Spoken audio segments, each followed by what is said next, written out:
Assalamualaikum warahmatullahi wabarakatuh. Dalam video kali ini kita akan mempelajari materi tentang perusahaan manufaktur, yaitu penyesuaian perusahaan manufaktur dengan metode harga pokok pesanan. Metode harga pokok pesanan.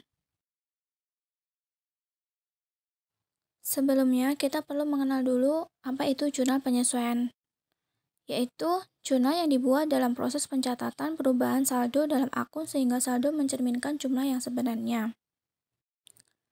Fungsi jurnal penyesuaian diantaranya yang pertama, menetapkan saldo catatan akun buku besar pada akhir periode sehingga sesuai dengan saldo real atau yang sesungguhnya. Yang kedua, menghitung pendapatan dan beban perusahaan selama periode yang bersangkutan. Dan yang ketiga adalah agar akun-akun nominal yaitu akun pendapatan dan beban dapat diakui dalam suatu periode dan menunjukkan keadaan yang sebenarnya. Dapat kalian perhatikan contoh neraca saldo PT Arimbi metode harga pokok pesanan.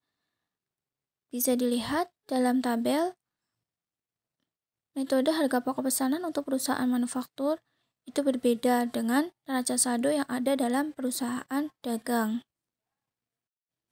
Perhatikan data penyesuaian PT Arimbi. Untuk yang pertama, bahan pembantu yang dipakai dalam proses produksi bulan Desember seharga 12 juta rupiah. Jurnal penyesuaiannya adalah dengan mendebit BOP sesungguhnya sebesar 12 juta dan mengkredit persediaan bahan pembantu sebesar 12 juta rupiah. Jadi, pada metode harga pokok pesanan, pemakaian bahan pembantu dialokasikan ke dalam BOP sesungguhnya. Penyesuaian yang kedua, perlengkapan pabrik yang dipakai dalam produksi bulan Desember seharga 3 juta rupiah.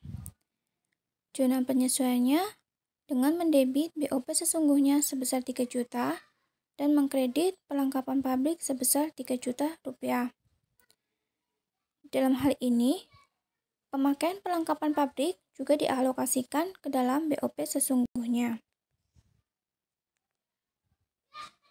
Penyesuaian berikutnya, sisa perlengkapan kantor ditaksir seharga 2 juta rupiah.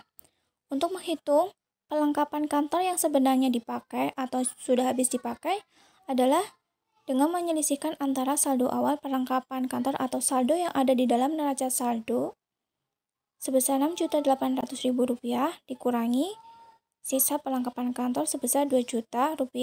Jadi, perlengkapan kantor yang sudah terpakai sebenarnya adalah Rp4.800.000. Maka jurnal penyesuaiannya adalah mendebit beban perlengkapan sebesar Rp4.800.000 dan mengkredit perlengkapan kantor sebesar Rp4.800.000. Penyesuaian yang berikutnya, asuransi yang menjadi beban produksi bulan Desember sebesar Rp2.400.000. Maka jurnal penyesuaiannya adalah dengan mendebit BOP sesungguhnya dan mengkredit asuransi dibayar di muka.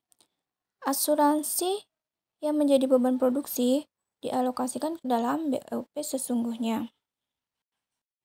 Dapat kalian perhatikan dalam neraca saldo ada dua akun. Yang pertama aktiva tetap debit sebesar 420 juta dan akumulasi penyusutan aktiva tetap kredit sebesar 108 juta. Penyesuaiannya diantaranya penyusutan aktiva tetap bagian produksi dicatat tiap akhir bulan. Aktiva tetap yang menjadi beban produksi bulan Desember sebesar 4 juta rupiah. Yang kedua, aktiva tetap pada bagian penjualan dan bagian administrasi umum tiap tahun disusutkan sebesar 20 juta rupiah. Untuk jurnal penyesuaiannya, untuk penyesuaian yang pertama, debit BOP sesungguhnya sebesar 4 juta rupiah dan kredit akumulasi penyusutan aktiva tetap sebesar 4 juta rupiah. Jurnal yang kedua, debit beban penyusutan aktiva tetap sebesar 20 juta rupiah dan kredit akumulasi penyusutan aktiva tetap 20 juta rupiah. Kenapa ini berbeda? Dikarenakan untuk penyusutan yang pertama adalah penyusutan untuk bagian produksi, sedangkan seperti yang dipelajari sebelumnya, biaya yang berhubungan dengan bagian produksi dialokasikan ke dalam BOP sesungguhnya. Penyesuaian bunga pinjaman dari bank yang masih harus dibayar sebesar Rp100.000. Maka zona penyesuaiannya adalah debit beban bunga dan kredit utang bunga, dikarenakan bank belum menerima pembayaran dari bunga pinjaman. Penyesuaian untuk BOP sesungguhnya bisa kalian perhatikan dalam akun neraca saldo ada akun BOP dibebankan dan BOP sesungguhnya. Untuk BOP dibebankan kredit sebesar Rp32.600.000, sedangkan BOP sesungguhnya sebesar Rp8.400.000. Pada akhir periode, selisih BOP sesungguhnya dengan BOP yang dibebankan kepada produk dibebankan kepada akun harga pokok penjualan. Maka jurnal penyesuaiannya adalah sebagai berikut. Debit BOP dibebankan sebesar Rp32.600.000, kredit BOP sesungguhnya sebesar Rp26.200.000, dan kredit harga pokok penjualan sebesar Rp6.400.000. Untuk nominal BOP sesungguhnya diperoleh dari saldo yang ada di dalam neraca saldo. Untuk BOP sesungguhnya sebesar Rp8.400.000 ditambahkan dengan akun BOP sesungguhnya yang ada di setiap jurnal penyesuaian. Sedangkan harga pokok penjualan diperoleh dari selisih antara BOP dibebankan dengan BOP sesungguhnya.